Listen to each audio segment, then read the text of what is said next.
Giornalisti agrigentini dal Vescovo e dai Carabinieri per il tradizionale scambio di auguri. Gli alunni del liceo classico e musicale Empedocle sul palco del Pirantello. Il comune palmese primo in Sicilia ad approvare il bilancio di previsione. Condanna per l'ex PM Maria Ancioni. Ultimo allenamento per il Pro Favara.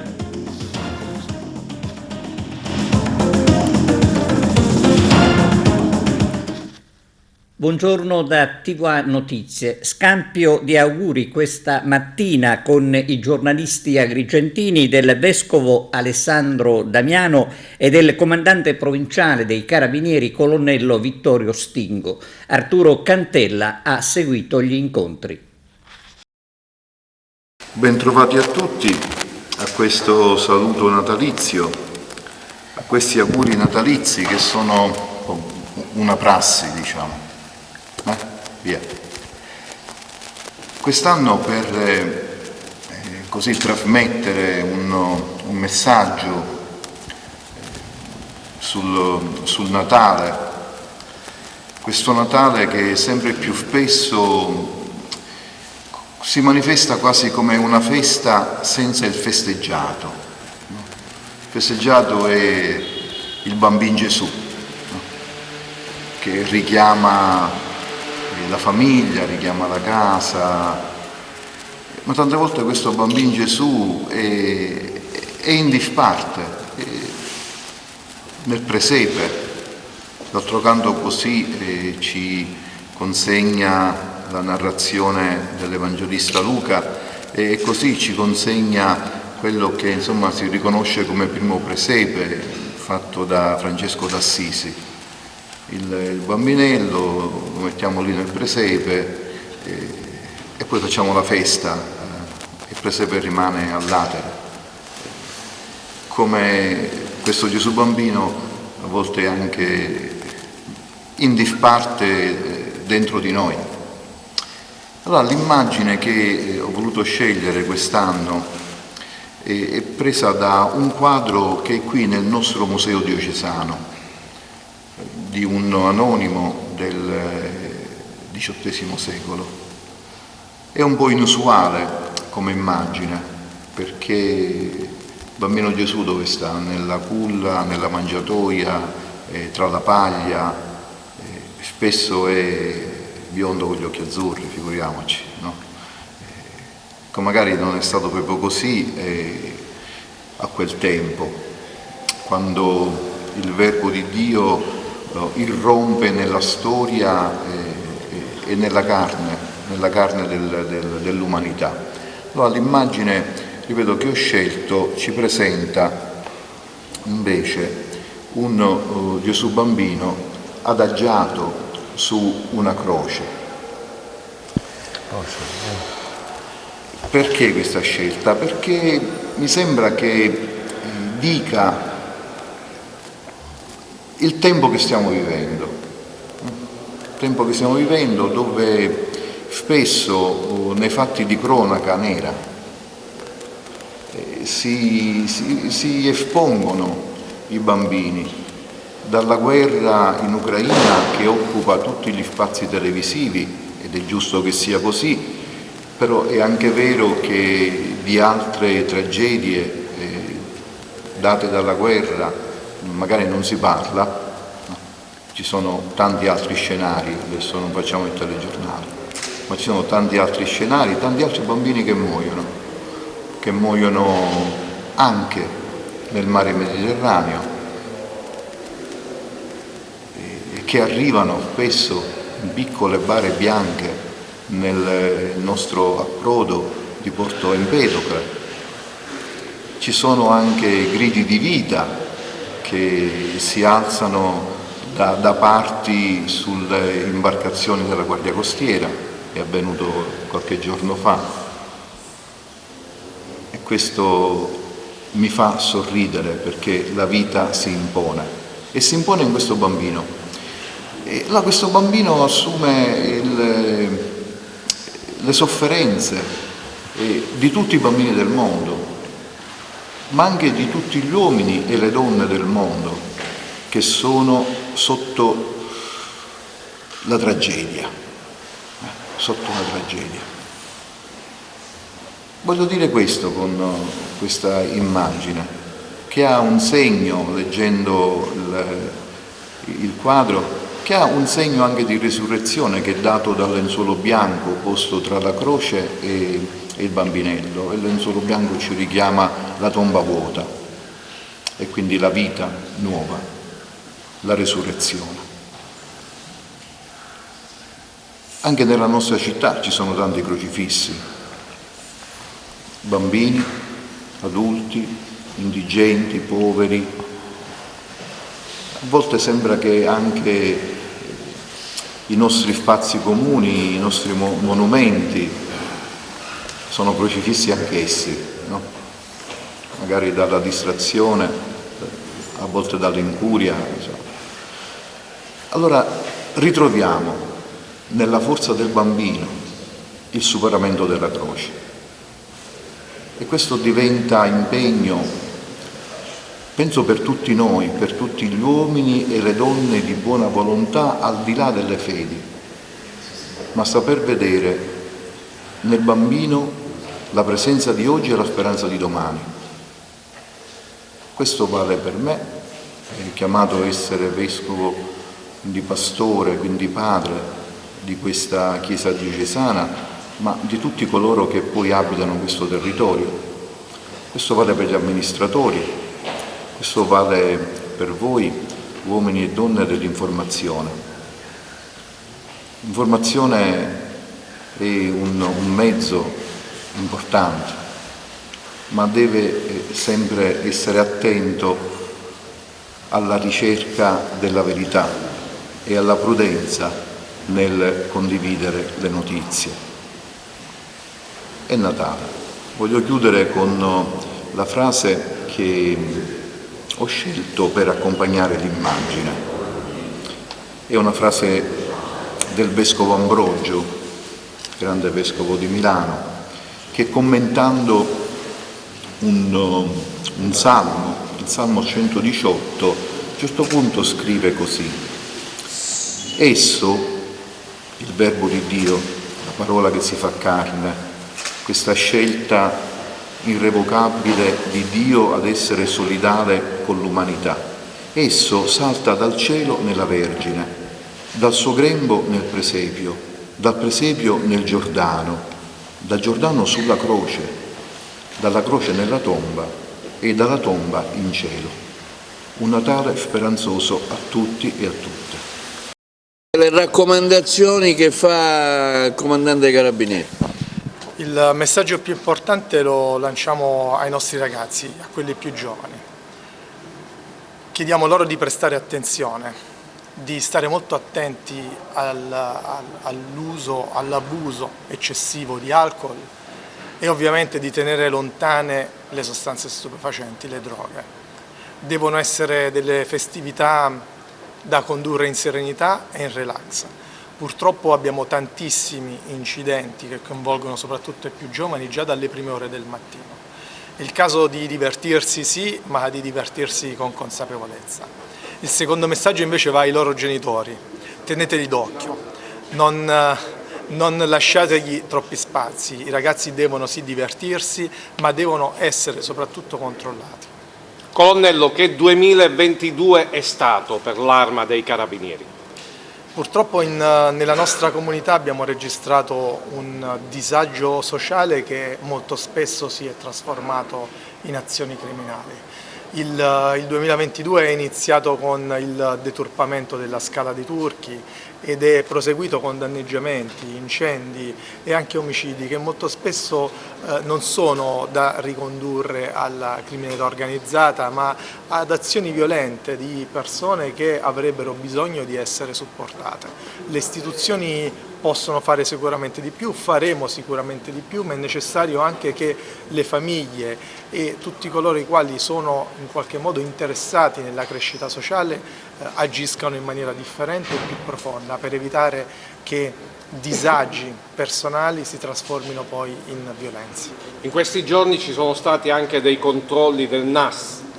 Sì, i nostri controlli continuano soprattutto su quelli che sono gli alimenti che arriveranno sulle nostre tavole. Ci sono tantissime situazioni in cui necessariamente siamo dovuti intervenire laddove materiali scaduti, di scarsa qualità e molto spesso anche dannosi, talvolta anche velenosi, stavano per arrivare sulle nostre tavole a prezzi anche molto elevati. Prestate attenzione ai marchi, prestate attenzione ai prezzi e soprattutto non comprate alimenti da mangiare in attività che non sono propriamente dedite alla vendita di queste sostanze. Presepe per la pace ad Agrigento nella chiesa Sacro Cuore di Gesù. Ascoltiamo Don Mario Sorce.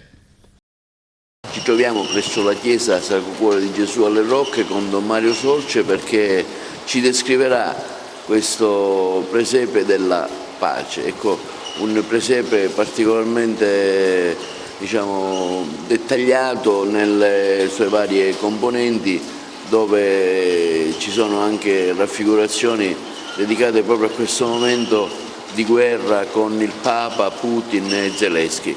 Ecco, un presepe che ha avuto parecchio lavoro prima di essere definito. Don Mario. Sì, il presepe è stato preparato intanto dai ragazzi del gruppo giovanile assieme a me. Il tema che quest'anno abbiamo scelto, visto la situazione mondiale in cui ci troviamo, è quella del desiderare per il mondo il dono della pace. Uno dei titoli di Gesù è proprio quello di principe della pace, o come diceva Giovanni Paolo II, re della pace, e lo abbiamo messo proprio al centro del presepe con l'auspicio che questa pace possa arrivare a tutte le famiglie del mondo. E abbiamo pensato di far fare un incontro ideale sulla piazza del mondo tra i potenti di questo tempo. A destra ci sono Zelensky con i suoi alleati, la nostra Meloni, Biden, il premier inglese e Macron. A sinistra, dall'altra parte, ci sono invece Putin, il patriarca di Mosca, Xi Jinping, il presidente cinese, e poi i presidenti iraniano e indiano, che sono gli alleati di Putin.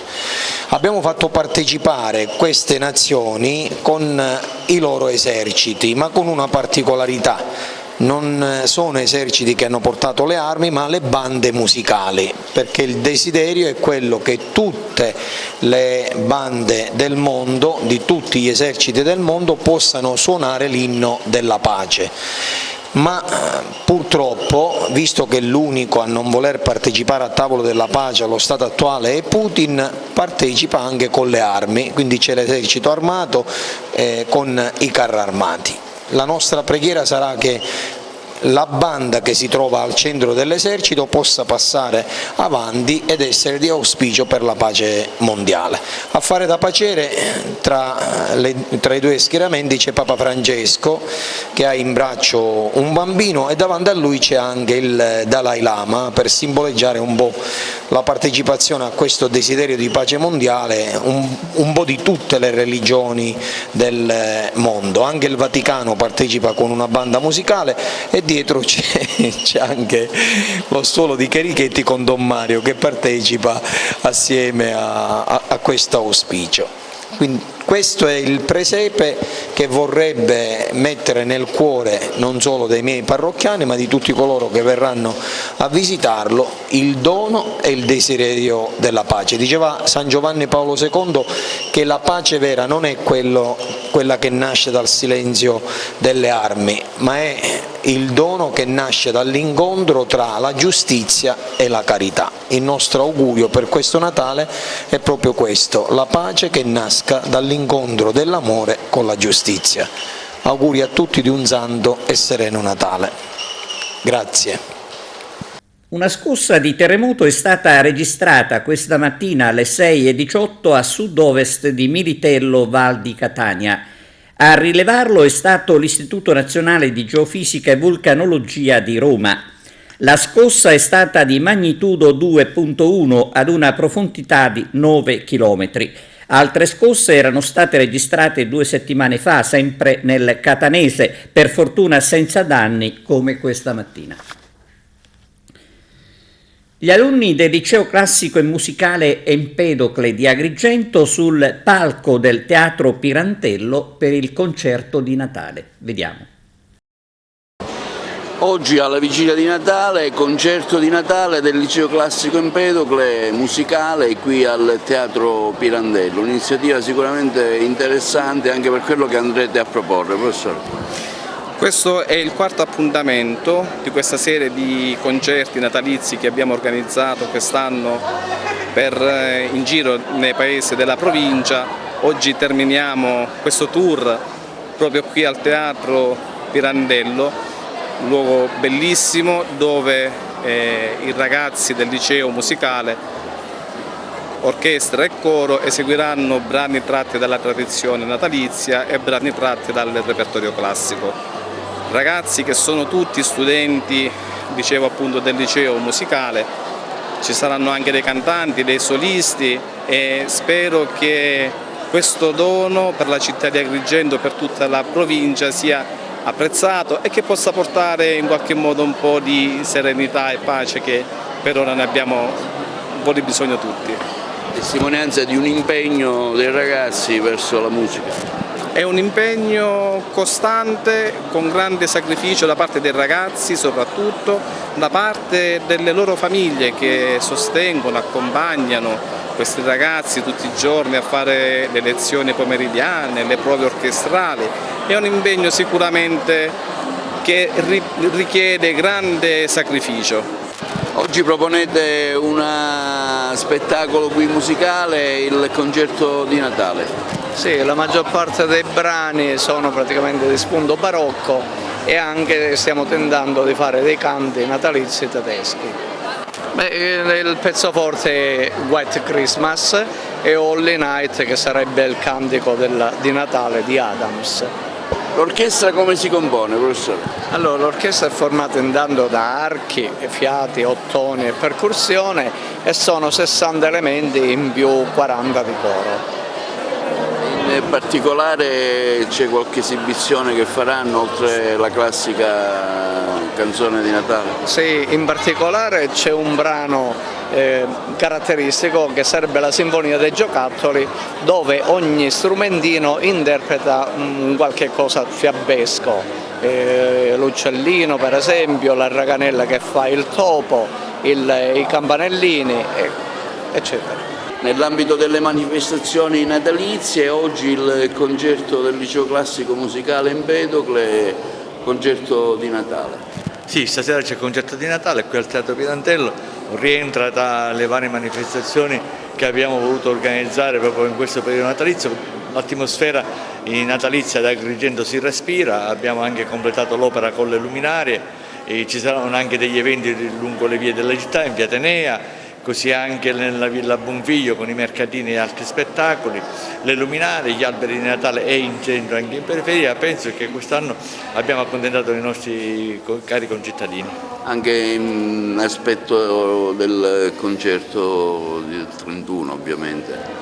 Quello del 31 sì, quello sarà un grande evento, già sapete chi sarà l'artista che ci sarà presente e peraltro oltre al concerto di Capodanno lo considero come la prima uscita ufficiale della nostra candidatura ad Agrigento, capitale italiana della cultura 2025. Sarà proprio questo concerto che aprirà ufficialmente questo evento, sarà una cosa alla grande, sarà organizzata anche con degli attori e degli artisti agrigentini, ripeto, Agrigento lo merita. Novità a proposito della candidatura ne abbiamo? No, ancora no, è stata slittata la selezione nei primi mesi del 2023. Presidente, questa sera, vigilia di Natale, un concerto del Liceo Classico Musicale Empedocle proprio dedicato alle festività. Sì, e noi siamo particolarmente contenti di avere stasera il liceo musicale, perché, come sapete, uno degli obiettivi dichiarati di questa nuova governance è proprio quella di fare in modo che anche nel settore della musica accada qualcosa di nuovo e che parta ovviamente da rapporti istituzionali con il liceo musicale Empedocle, che è l'unico liceo della provincia, e il Conservatorio Toscanini.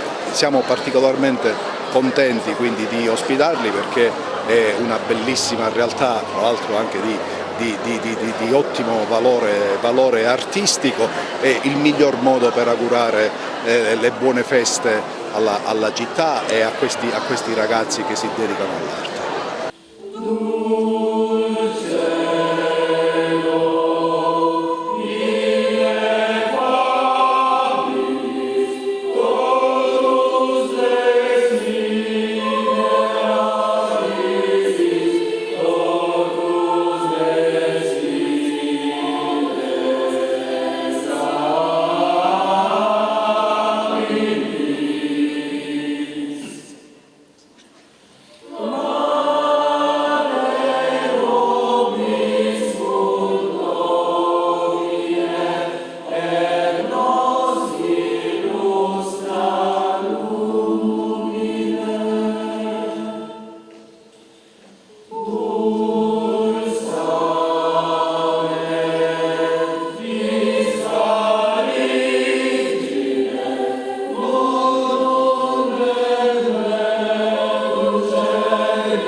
Per ottenere il pagamento degli stipendi si erano rivolti ai carabinieri del nucleo ispettorato del lavoro di Agrigento. Nella denuncia avevano evidenziato una serie di carenze e mancate forniture, tra cui attrezzi di lavoro. Si tratta dei lavoratori impegnati nei servizi di pulizia della RSA San Calogero di Naro, i quali si rivolgono adesso anche al prefetto di Agrigento e al vescovo Monsignor Damiano. Palma di Montechiaro, primo comune in Sicilia ad approvare il bilancio di previsione. Arturo Cantella. È il primo comune in Sicilia e uno dei primi in Italia. Il Consiglio Comunale di Palma di Montechiaro ha approvato ieri sera, con 13 voti favorevoli e 1 contrario e 2 assenti, il bilancio di previsione 2023-2025. Soddisfatto il sindaco del comune di Palma di Montechiaro, Castellino. Sì, questo rappresenta un nuovo record per il comune di Palma. Il record precedente era il 23 dicembre, questo è il 22, quindi di un giorno abbiamo migliorato il record del bilancio 2021 approvato a dicembre 19. Come ricordava bene, negli ultimi 2 anni ci eravamo riusciti, ma intorno al 30-31 dicembre, ma sempre nei limiti previsti dalla normativa, senza usufruire di eventuali proroghe. È un motivo di orgoglio. È un motivo di orgoglio perché dimostra ancora una volta con quanta serietà, amore, impegno e abnegazione lavoriamo con orgoglio per servire questa città. Siamo veramente onorati di poterlo fare e lo facciamo con tutte le nostre forze. Ciò è possibile grazie a una squadra meravigliosa, a un gruppo di assessori che è sempre presente e che mi aiuta, a un gruppo di collaboratori, dirigenti, dipendenti comunali e a una maggioranza sempre coesa e forte che non va a mancare mai il sostegno a questo sindaco e a questa amministrazione. Poco fa nel Consiglio Comunale, nel ringraziare tutti, dalla segreteria, dal dottore Amorosi, alla dottoressa Di Blasi, dottoressa Calabrese, l'ufficio ragioneria, nel ringraziare veramente tutti. Poco fa dicevo, ho nominato a uno tutti i membri dell'ufficio ragioneria, ho nominato pure una mia collaboratrice che si chiama Angela Rinollo, che lavora all'Altezza Calabrese, ma ho detto anche che una sinergia forte con il Presidente del Consiglio ci permette e ci consente di lavorare all'unisono. Siamo contenti, siamo orgogliosi, nonostante le difficoltà che ci sono, per le quali chiediamo ancora una volta con preghiera sia al governo regionale sia al governo nazionale di non dimenticare mai i comuni e la finanza locale, perché a volte troppi vincoli, troppi pochi trasferimenti mettono a rischio l'approvazione del bilancio stesso. Ciò nonostante ci siamo riusciti, siamo contenti, siamo orgogliosi e ancora una volta tutti insieme abbiamo dovuto gridare viva Palma di Montechiaro. Per concludere, addentriamoci un po' dentro il bilancio, a quanto ammonta e quali sono, diciamo, le cose più interessanti. Anche quest'anno il bilancio supera i 100 milioni di euro, che è già una cifra notevole per un comune di 23.000 abitanti. Fa la parte da leone ovviamente gli interventi di infrastrutture, quindi la spesa in conto capitale. La cosa che poi ci gratifica di più è che il piano triennale non è più un libro dei sogni, ma è un divenire costante. Mantenere i 100 milioni di euro di bilancio, avendo tolto dal bilancio delle opere già realizzate, significa che abbiamo in cantiere ancora opere da realizzare e finanziamenti che abbiamo percepito. A brevissimo, questione di giorni, verranno pubblicate gare per più di 8-9 milioni di euro, solo da qui a dicembre. Questo veramente è il massimo che ci possiamo augurare per la nostra città, per poterla ridisegnare e rilanciare verso il futuro in tutta la sua bellezza. È evidente che abbiamo dovuto contrarre le spese correnti, perché il costo dell'energia così esorbitante e così forte, sperando che si arrivi a una situazione diversa, e ringraziamo comunque il governo nazionale e regionale per l'aiuto che hanno dato, ma che non riesce a coprire il fabbisogno, ci ha portato a dover tagliare un po' spesa corrente per coprire questi costi. Ciò nonostante non c'è un settore che viene trascurato, anche quello della cultura, quello dello spettacolo, pur non avendo le risorse che potevamo avere per esempio l'anno scorso, perché dobbiamo essere dei buoni padri di famiglia. Questo comunque ci permetterà, qualora la situazione dovesse migliorare, di intervenire sul bilancio con una variazione di bilancio e poter poi andare avanti in maniera diversa. È un bilancio a servizio di una città, non il contrario, non c'è una città a servizio di un bilancio, ma un bilancio a servizio della città. L'appello ai miei concittadini è sempre quello di cercare di pagare le imposte comunali, perché sono fondamentali per la vita del nostro comune. Se paghiamo tutti meno, se il comune ha la possibilità di spendere, può essere sempre più pronto per rispondere alle esigenze e agli interventi che quotidianamente debbono essere fatti. Siamo sempre onorati di avere un rapporto così franco, affettuoso, sincero con il mio popolo, con la mia città, con la nostra città, che ci segue con affetto e ci sostiene senza mai far mancare il loro forte sostegno. Progetto sulla Pedemontana di Palermo. C'è il servizio.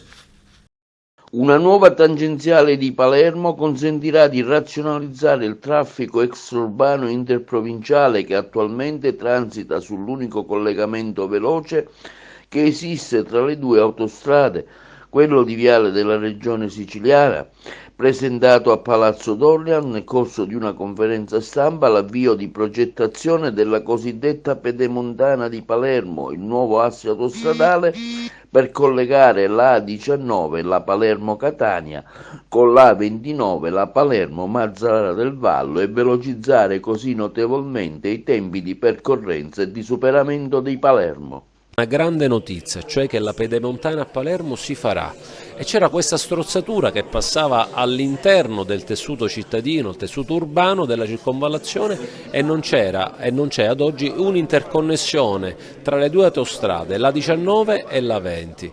E quindi oggi incominciamo a mettere le basi, finalmente si incomincerà a progettare la Pedemontana. Abbiamo trovato delle risorse per la progettazione addirittura risalenti ad un vecchio accordo di programma quadro firmato nel 2017, abbiamo trovato 50 milioni di euro per la progettazione di una serie di opere, tra cui la Pedemontana. Stiamo già lavorando per accantonare le risorse, si parla, pensate, di 1.250 milioni di un'opera, e li troveremo all'interno del fondo di coesione. Alleggerire la pressione veicolare sul viale Regione Siciliana, cosiddetta circonvallazione, a tutti gli effetti oggi un'arteria urbana con un evidente appesantimento del traffico, ma anche una penalizzazione per i terminali che ad essa sono collegati, quale fondamentalmente l'aeroporto.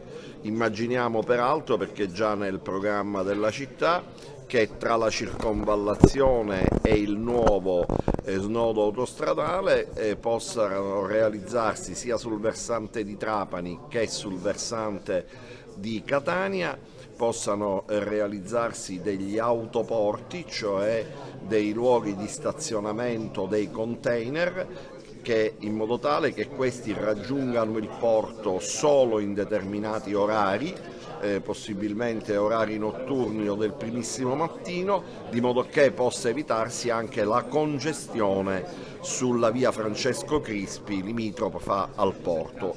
ANAS, grazie agli accordi quadro che ha già in essere con le società di ingegneria e i gruppi di progettazione, avvierà già nelle prime settimane di gennaio prossimo venturo le attività di campo per rilevare e ottenere tutti i dati di progetto. Quindi nei primi mesi del 2023 il progetto di fattibilità tecnico ed economica prenderà vita. Poi, essendo questa un'opera che supera sia in termini di tracciato sia in termini di investimento economico i limiti normativi previsti, è un'opera che andrà a dibattito pubblico cosiddetto, e questa procedura che la normativa vuole affinché il progetto sia quanto più possibile condiviso dagli stakeholders istituzionali, ma non solo, anche dai portatori di interessi pubblici o anche interessi privati che possono in qualche modo incidere, impattare sulle scelte progettuali. Questo consentirà di prevenire poi quelli che spesso sono momenti di contrasto, di opposizione, che rischiano poi di bloccare investimenti così importanti. Sostenibilità ambientale, ascoltiamo l'intervista di Arturo Cantella ad Alessio Lattuca. Oggi una riunione del direttivo del Movimento per la Sostenibilità con diversi punti all'ordine del giorno, un movimento che cresce con tantissime nuove adesioni. Ecco quali le novità. Le novità che si stanno avvicinando tanti giovani, fortunatamente, perché probabilmente il messaggio che passa, che è quello della sostenibilità, della lotta al riscaldamento climatico, comunque sono tutti temi che hanno a che fare col futuro delle nuove generazioni, sembra che siano molto più attenti di noi a queste politiche che hanno a che fare con la vita delle persone. Poi tutto sommato il mondo ci sta dando delle risposte che noi non ci aspettavamo, ma che purtroppo sono la realtà con la quale dobbiamo fare i conti in futuro. Questa riunione è propedeutica a quella che faremo il 14 di gennaio alla Camera di Commercio, il cui tema è Expo Firma per il Clima, e ci sarà nell'ambito di questo evento la presentazione del libro sulla complessità del professore Federico Maria Butera, che è il decano del Politecnico di Milano, che ci onorerà della sua presenza e potrà spiegare a tante persone che magari non conoscono tutti gli aspetti del dramma che il mondo sta vivendo. Insomma, lui ha fatto un bel libro che è una sorta di vademecum sul comportamento, sui danni che l'uomo arreca alla natura, sulla antropizzazione selvaggia, su tutto quello che ormai è una realtà con cui ci confrontiamo ogni giorno. Sarà un'ottima occasione soprattutto per i giovani. Abbiamo coinvolto le consulte giovanili, quella provinciale e le scuole. Spero che siano sensibili a questo tema, che sicuramente è sofisticato, ma le scuole non possono sottrarsi al loro ruolo.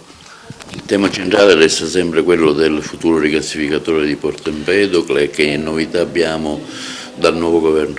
Allora, il tema del rigassificatore è sempre centrale, anzi è la centralità, è quello per cui ci stiamo battendo, perché il movimento per la sostenibilità, per la difesa del territorio, per contrastare la collocazione del rigassificatore in zona caos a ridosso della Valle dei Templi. Allora, il problema qual è oggi? È molto più grave, perché i maggiorenti, chiamiamole maggiorenti della politica e degli affari, perché dentro c'è Eni, Snam, e tutti i players, come vengono chiamati, delle energie, si stanno organizzando per far diventare il Sud, a partire da Agrigento, l'hub delle energie fossili, del gas. Per poterlo vendere a tutta Europa si partirà da Agrigento. È logico che, siccome è un progetto complicatissimo e difficilissimo, e sanno che qui hanno a che fare con persone che per 18 anni le hanno lottati, diciamo, con successo, perché ad oggi il rigassificatore non c'è, ora loro sicuramente si stanno organizzando con le nuove norme emanate dal governo Draghi, che sono delle norme liberticide. Non sono delle norme che semplificano, sono delle norme che conculcano i diritti dei cittadini, che dovranno subire giocoforza e loro, nonostante la loro avversione, dovrebbero subire le vessazioni di soggetti che col denaro pubblico controllano economia e persone. Quindi noi faremo di tutto per contrastarle in ogni luogo e con ogni mezzo. Come fino adesso abbiamo fatto, l'abbiamo fatto in modo molto carsico, senza strumentalizzazione, e continueremo a farlo per difendere la città dall'aggressione di questi vandali, di questi selvaggi, di questi soggetti che hanno in testa soltanto il loro profitto a discapito della vita, della salute e dei diritti delle persone.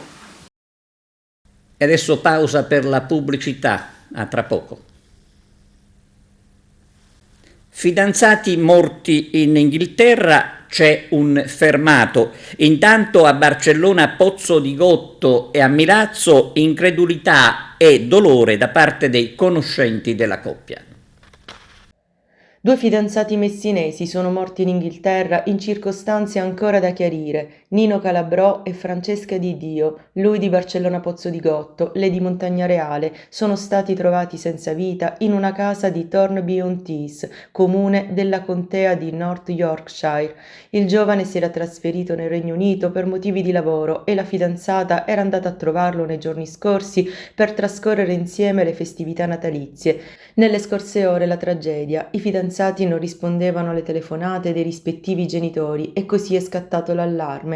Alcuni amici inglesi hanno chiesto l'intervento della polizia, che poco dopo ha rinvenuto i corpi senza vita dei 2 giovani siciliani. Gli investigatori hanno avviato un'indagine per omicidio. Al momento si apprende dal quotidiano La Repubblica che si trova in stato di fermo un vicino di casa di Nino. Le ultime tracce dei 2 giovani risalgono al 7 dicembre scorso, quando Francesca ha pubblicato sul proprio profilo Facebook un video realizzato assieme al suo compagno. Entrambi guardano nell'obiettivo del cellulare e fanno un occhiolino, un momento felice che hanno voluto condividere con i propri amici, che non lasciava presagire il tragico epilogo. Nelle scorse ore la terribile notizia della loro morte è stata riportata da varie testate giornalistiche nazionali, sconvolte le 2 comunità del Messinese, dove i giovani erano conosciuti e stimati, si erano fidanzati ufficialmente, come si apprende dai loro profili social, nel 2019. Sono ore di sgomento nel Milazzese, dove è forte il cordoglio per la tragica fine di Nino Calabrò e di Francesca Di Dio, assassinati nel nord dell'Inghilterra, nell'appartamento nel quale viveva il giovane e dove spesso la fidanzata andava a trovarlo. Nino Calabrò, prima di trasferirsi 3 anni addietro oltre Manica, viveva con la famiglia a Milazzo, nella via Spiaggia di Ponente. Appresa la notizia della tragedia, i genitori sono partiti alla volta di Londra, mentre a casa è rimasta solo la sorella di Nino. Il sindaco Pippo Midili, nel manifestare la massima disponibilità ad assicurare ogni supporto necessario ai congiunti, ha espresso parole di vicinanza alla famiglia della vittima.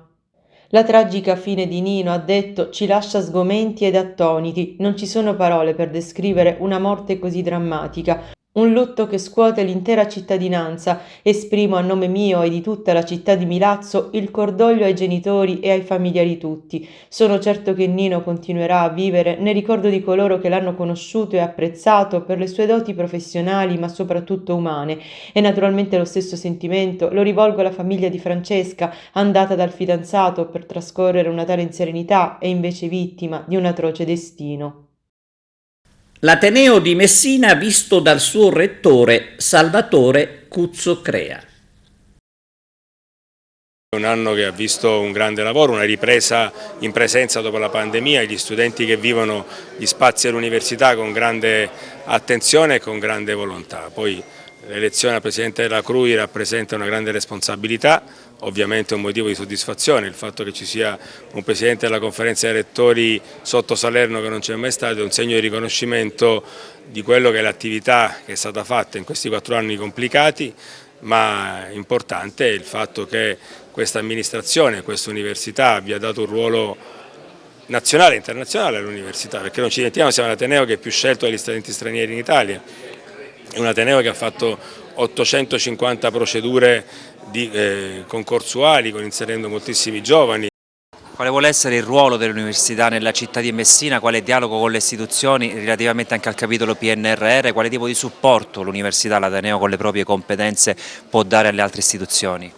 Beh, questa è la sfida più grande che io mi sono messo in testa da quando ho iniziato questo mandato di rettore, far cambiare la mentalità. Messina è una città strana, anziché amare la sua università spesso ci gioca con le presunte guerre, con le presunte battaglie, con le presunte discussioni. In realtà dovrebbe amare la sua università ancora di più. Abbiamo dimostrato in questi 4 anni di amarla tanto. Non vi dimenticate quello che abbiamo fatto durante la pandemia, quello che abbiamo fatto per la città. Banalmente i miei giardinieri gestiscono le aiuole davanti alla prefettura. Oggi sono uno spettacolo perché ci pensa l'università. Abbiamo lavorato in cose molto più importanti, come il ruolo che ha svolto il Policlinico durante la pandemia o il ruolo che vogliamo svolgere accanto e che abbiamo svolto accanto al Comune per realizzare l'IHub.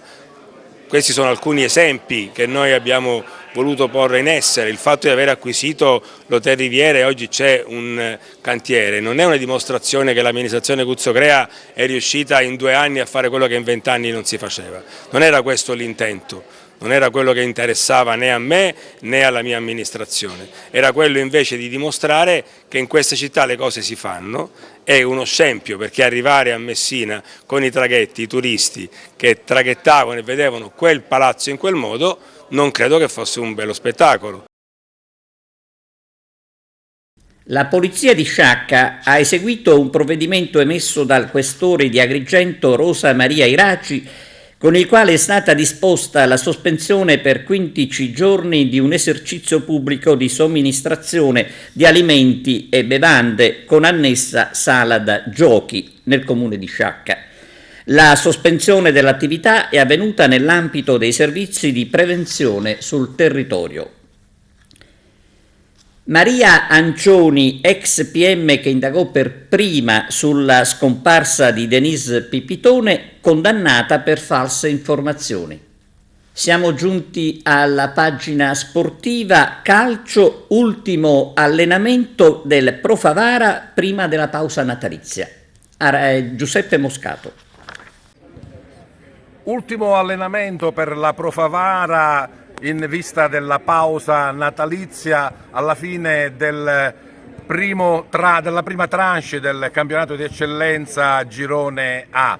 Terminate le prime 15 partite, la Pro Favara si trova al 4° posto in classifica a 5 punti dalla capolista Lacragas, a 4 dall'Enna che sta al 2° posto e a 1 punto dal Misilmeri al 3°.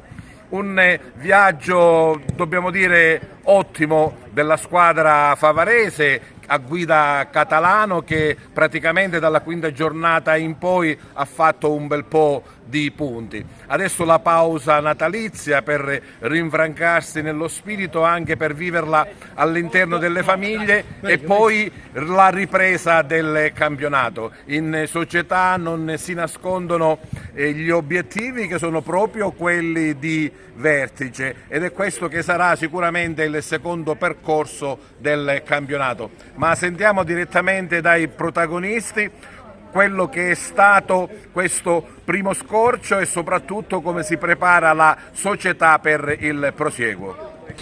Che fino adesso abbiamo disputato un ottimo campionato.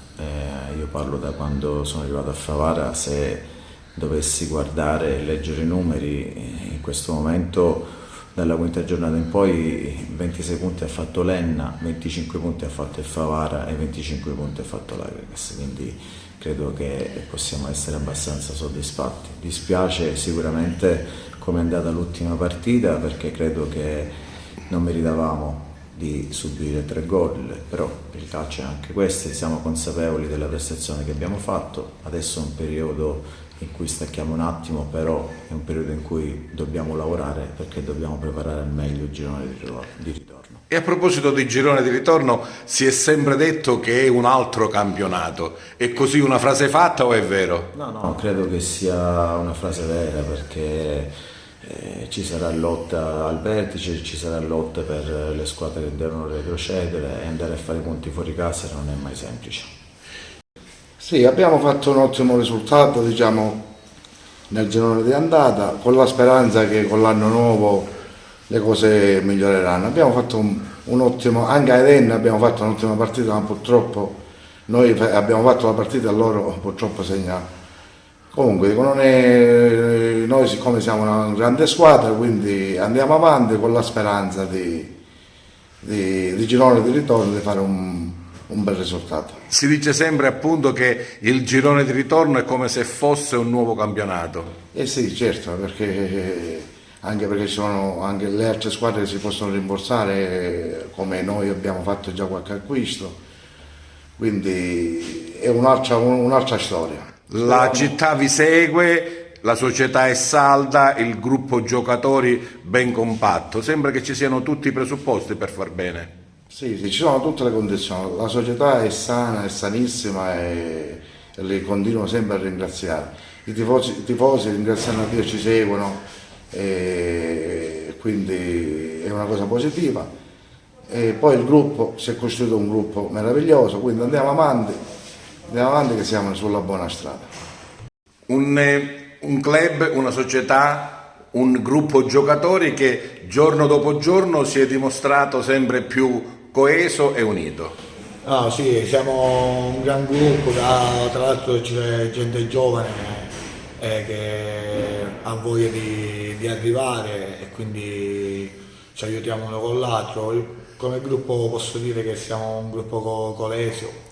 Gli ultimi innesti, anche loro insomma, hanno subito dato il contributo alla società. Sì, io conosco Vito Lupo che già avevamo giocato assieme, so che è uno di carisma e che ci può dare una grossa mano. Anche Mattia, che è arrivato la settimana dopo, è uno che si è messo subito a disposizione della squadra e penso che ci prenderemo delle soddisfazioni importanti. La pausa natalizia, si sta in famiglia. Con l'anno prossimo, insomma, bisogna riprendere e forse correre e galoppare più forte. Vabbè, il girone di andata è finito, quindi il girone di ritorno si dice sempre inizio un altro campionato. Facciamo modo di farci trovare pronti e giocarci 15, sono 15 finali per noi. E poi a fine stagione tireremo le somme. Arrivare il più in alto possibile? Sì, il nostro obiettivo è non guardare la classifica, pensare partita dopo partita, perché e poi a fine campionato vedere i nostri risultati. Per me, io sono contento, ripeto, ho già detto questo, la squadra mi piace, continua a piacermi, si è rinforzata e ora vedremo, ora comincia il campionato di nuovo, perché nel girone di ritorno è tutta un'altra cosa. Si dice sempre così, come se fosse un nuovo campionato, ma quello che è successo prima non esiste? No, perché in questo momento i giochi sono fatti, quindi ad oggi c'è l'Aviras che vince il campionato, ai playoff andiamo pure noi, arrivati quarti, e quindi tutto da rifare in buona sostanza, perché alla fine conta poi il risultato finale. E le squadre che ci precedono sono squadre importanti che hanno costruito squadra per vincere senza esitare a dirlo e senza esitazione da parte loro possono vincere praticamente il campionato, perché sono molto forti. Però onestamente visto le partite che abbiamo incontrato tutte, io sono convinto che da qui a fine campionato ci potrebbe essere anche qualche sorpresa. Mister Catalano deve cambiare qualcosa nel suo schema tattico, nella sua forma di impostare la partita, va bene così? No, Mister Catalano sa quello che deve fare, non glielo devo dire sicuramente io, e soprattutto ha una rosa di giocatori, se andiamo a considerare che domenica Enna, in panchina avevamo Graziano, Calagna, Catennicchia, Bertella, e Retucci, che non è poco, e gli altri 11 in campo e tutti gli altri ragazzini che finora hanno fatto bene, quindi questa squadra è molto completa. Lui ha tanti giocatori a disposizione, quelli che lui ha chiesto noi li abbiamo dato, e quindi mister Catalano sa quello che deve fare, e in ogni caso è un progetto che è iniziato già l'anno scorso, e se da qui a 3 o 4 anni, come fanno tutte le città che programmano per fare qualcosa di importante, noi siamo in linea. E a proposito di proseguo, la ripresa sarà sulla stessa onda, la stessa preparazione, lo stesso schema tattico, oppure hai in mente qualcosa, naturalmente non svelandoci i tuoi segreti? No, noi stiamo lavorando in questi giorni, mattina e pomeriggio, proviamo a diverse soluzioni, perché poi le partite ti diranno qual è la soluzione migliore. Dobbiamo essere bravi a avere più soluzioni nel nostro arco. Lo stiamo facendo, il girone di ritorno sarà un girone sicuramente, come ho detto prima, difficile, importante, anche perché poi non c'è più tempo di recuperare. Ogni partita dovrà essere e sarà una finale per noi, se dobbiamo continuare a sognare per arrivare il più in alto possibile. E per chiudere, il sogno è quello di alzare la mano di vincitore? Ma sognare non costa nulla, no? Noi ci proviamo e ci proveremo fino alla fine, poi quando la matematica dirà che siamo fuori, questo lo vedremo. Io a tal proposito invece colgo l'occasione per fare gli auguri a tutti i tifosi del Favara Calcio, perché ci sono stati sempre vicini, anche domenica Enna, alla città di Favara, alla società, tutto il resto, quindi ringrazio per tutto quello che hanno fatto fino a questo momento. Grazie. Feliz Navidad! Auguri! Buon Natale! Buone feste! Auguri e buon Natale e un sereno anno nuovo come noi lo desideriamo! Forza Favara! Auguri e buone feste! Bene, è tutto, grazie per averci seguito e arrivederci.